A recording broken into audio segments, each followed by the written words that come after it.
Qo'shtepa tumani 217 ming nafardan ortiq aholi istiqomat qiladigan hudud bo'lib, uning asosiy drayveri qishloq xo'jaligi va chorvachilik sohalaridir. Shu bois tumanda aholi bandligini ta'minlash, bo'sh yotgan yer maydonlaridan samarali foydalanish borasida tizimli ishlar olib borilmoqda. Xususan, Durmon mahallasidan Shomirza mahallasigacha bo'lgan 11 kilometrlik masofa oralig'idagi yo'l yoqasida uzumchilik loyihasi amalga oshirilmoqda. Yo'l bo'ylari 120 nafar bandligi ta'minlanmagan fuqarolarning foydalanishlari uchun ijaraga bo'lib berildi. Fuqarolar bugungi kunda ushbu yer maydonlarining pastki qismiga mana shunday kartoshka, pomidor, bodring, tepa qismlariga esa osma qovoqlar ekib foydalanib kelishmoqda. Unumdor va serdaromad yer maydonlarida bugun mirishkor dehqonlar astoydil mehnat qilib qishloq xo'jaligi mahsulotlarini samarali yetishtirishmoqda. Ro'zg'or uchun zarur mahsulotlar yetishtirish bilan barobarida aholi daromad manbaiga ega bo'lib, oilalar bandligi ham ta'minlanmoqda. Endi mavzuni esa yo'lning narigi tomonidan davom ettiramiz. Aholi bandligini oshirish va ularni doimiy daromad manba bilan ta'minlash maqsadida siz ko'rib turgan zovurlardan ham unumli foydalanib kelinmoqda.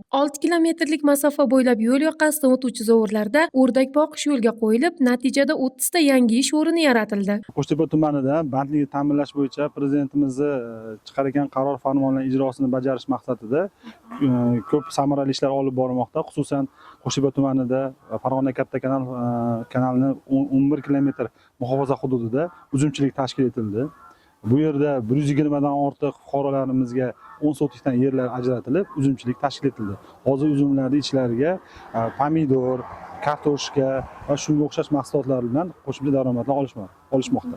Bundan tashqari, uning ro'parasida 6 kilometr zovurlarimizda fuqarolarimizga o'rdakchilik va g'ozchilik tashkil etish bo'yicha hududlar ajratib berilgan.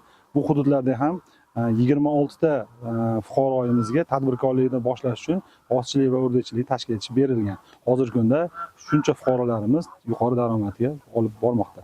Daromad olgan aholi bormi? Mana shu aynan parrandachilik bo'yicha. Albatta, bu yerda hozir ko'rib o'tgan joylaringizdek har bitta fuqaro 100 tadan kamida 100 ta yoki bo'lmasa 500 tagacha bo'lgan g'oz o'rdaklar bilan shug'ullanib kelyapti. Bugungi kunda hozir fuqarolar bilan ham suhbatlashish mumkin. Har bitta fuqaro o'rtacha bir oyda 7 million, 10 milliongacha daromad qilyapti. Shu tariqa ushbu katta yo'lning har ikki qirg'og'idan samarali foydalanish natijasida jami 180 nafardan oshiq fuqaroning doimiy daromad manbai yaratilib, ularning bandligi aynan shu hududda ta'minlanmoqda. Eng muhimi, ilgari bo'sh yotgan yer va zovurlar bugun daromad manbaiga aylangan. Bu esa nafaqat hudud iqtisodiyotining o'sishiga, balki aholi farovonligini oshirishga ham xizmat qilmoqda. Qo'shtepa tajribasi mavjud imkoniyatlardan oqilona foydalanish orqali qisqa fursatlarda sezilarli natijaga erishish mumkinligini yana bir bor namoyon etmoqda. Hilola Abduqodirova, Humoyun Qo'qqonov, Vaqt informatsion dasturi uchun.